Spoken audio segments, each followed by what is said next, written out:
তারেক রহমানকে রিসিভ করার জন্য সারা দেশ থেকেই লক্ষ লক্ষ মানুষ যাবে ঢাকা শহরে। তারেক রহমানের উপর এই যে আস্থা রাখবে বলে আমি আশাবাদী। ফ্যাসিস্টের একটা দূষর ফল আছে, তারা তার যে দেশটারই একটা কুলস্কৃত করতো এবং দেশটারই একটা অন্যদিকে মানে বিভ্রান্ত করার লাগিয়া এগুলা করে।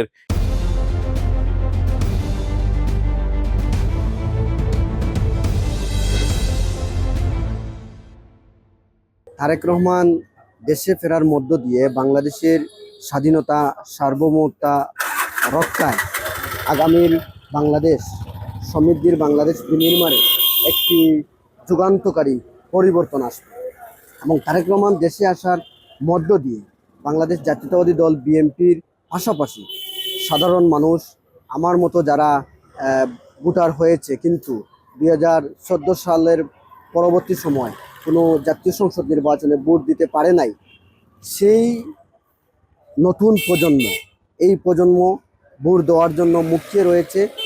সেই হিসাবে তারেক রহমানের উপর এই যে আস্থা রাখবে বলে আমি আশাবাদী। বর্তমান অন্তর্বর্তীকালীন সরকার বিগত সময়ে যে হাদি হত্যাকাণ্ড হয়েছে, এই হাদি হত্যাকাণ্ডর মধ্য দিয়ে কিন্তু এই সরকারের নিরাপত্তাহীনতার একটি প্রশ্ন উঠেছে।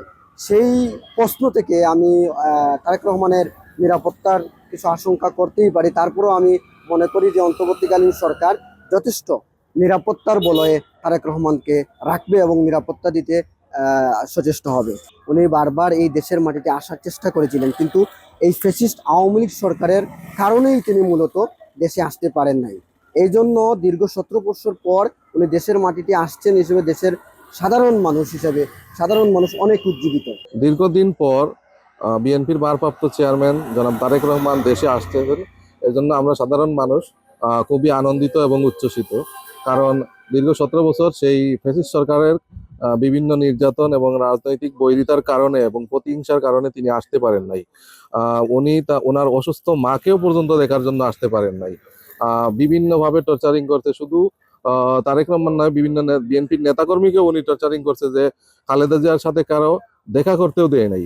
এরকম একটা পরিস্থিতিতে যে ফ্যাসিস্ট সরকার পালানোর পর যখন বাংলাদেশের নতুন গণতান্ত্রিক যাত্রার পথে এগুচ্ছে, তখন যখন তারেক রহমান আসতেছেন, তো সেটা আমাদের সাধারণ মানুষের জন্য অনেক বেশি আশাব্যঞ্জক এবং আমরা গণতন্ত্রের পথে উত্তরণের নতুন স্বপ্ন দেখতেছি, যাতে এই দেশ আগের মতো শান্তি সমৃদ্ধি এবং গণতন্ত্রের পথে উত্তরণ করতে পারে এবং একটা সমৃদ্ধ বাংলাদেশের পথে আমরা এগুতে পারি। টানা তৃতীয়বার অর্জন করেছে দেশের সেরা সুপার ব্র্যান্ড স্বীকৃতি বসুন্ধরা টিস্যু। নেতাকর্মী আছে, তারা সবাই কিন্তু খুব উচ্ছ্বসিত এবং তারেক রহমানকে রিসিভ করার জন্য সারা দেশ থেকেই লক্ষ লক্ষ মানুষ যাবে ঢাকা শহরে। এবং শুনেছি তারেক রহমান 300 ফিটে একটা সংবর্ধনা বক্তৃতা দেবেন। সো এটার জন্য আমরা সবাই উচ্ছ্বসিত যে উনি দেশে এসে ওনার প্রতিক্রিয়া কিভাবে ব্যক্ত করেন তা দেখার জন্য আমরা আকুল আগ্রহে অপেক্ষা করতেছি। দেশে আসার জন্য বর্তমান যে ইন্টারিম গভর্নমেন্ট ওনাকে এসএসএফ এর মাধ্যমে পুরোপুরি নিরাপত্তা দিতে আমরা শুনেছি প্রস্তুত আছে। গণতন্ত্র লাগে আজকে প্রায় 17 বছর যাবৎ মানে বিএনপি এবং তার অঙ্গ সংগঠনগুলো মানে আজকে প্রায় 1 কোটির মতো মানে হামলা হয়েছে। এর ভিত্তিতেও মানে আমাদের নেতৃস্থানীয় যারা আছেন তারা মানে তার সহযোগিতায় আমরা আসলাম।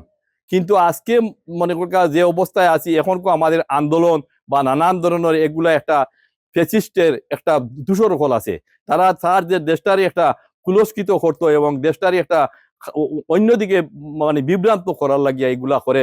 কিন্তু আমরা আশা রাখি যে আগামী নির্বাচনও এটা না করিয়া আজকে আমরা নির্বাচনও আমাদের উচিত এবং আমরা দল মত বহুত কিছু থাকতেও পারে, কিন্তু দেশের স্বার্থে আমরা যত দলও আছে আমরা সব এক থাকতে হবে। উনি হচ্ছেন বিএনপির ভারপ্রাপ্ত চেয়ারম্যান এবং আগামী দিনের রাষ্ট্রনায়ক। ওনার মা 17 বছর কারাবরণে ছিলেন, একজন প্রধানমন্ত্রী, সাবেক 3 বারের প্রধানমন্ত্রী। উনাকে কারাবন্দী করে রাখা হয়েছিল। উনি অসুস্থ ছিলেন, ওনাকে লন্ডন নেওয়ার জন্য অনেক চেষ্টা চালিয়েছিলেন। তারপরেও ওনাকে কি করা হয়েছে যে ওনাকে বাইরে চিকিৎসার জন্য পাঠানো হয় নাই। 5 আগস্টের পরেই উনি আসতে চেয়েছিলেন, কিন্তু ওনার অনেক জটিলতা ছিল, যে জটিলতার কারণে উনি আসতে পারেন নাই। জনগণ নির্বাচন চায়, আন্দোলন চায় না। জনগণ চায় দেশে শান্তি আসুক, আর সেই শান্তিটাই আসবে নির্বাচনের মাধ্যমে। যতক্ষণ পর্যন্ত আমাদের দেশে একজন নির্বাচিত দল সরকার গঠন না হচ্ছে ততক্ষণ পর্যন্ত এই শান্তিটা ফিরিয়ে আনা সম্ভব হবে না। শেখ হাসিনার বিভিন্ন মামলা হামলা এই সমস্ত দিয়ে বাধা এবং মিথ্যা অপবাদ দিয়ে বাধা সৃষ্টি করেছেন, যার ফলে আসতে পারেননি। এবং উনার ছোট ভাই কুকুকেও মিথ্যা মামলায় কারাগারে প্রেরণ করেছেন এবং নির্যাতন করে উনি মৃত্যুবরণ করেছেন।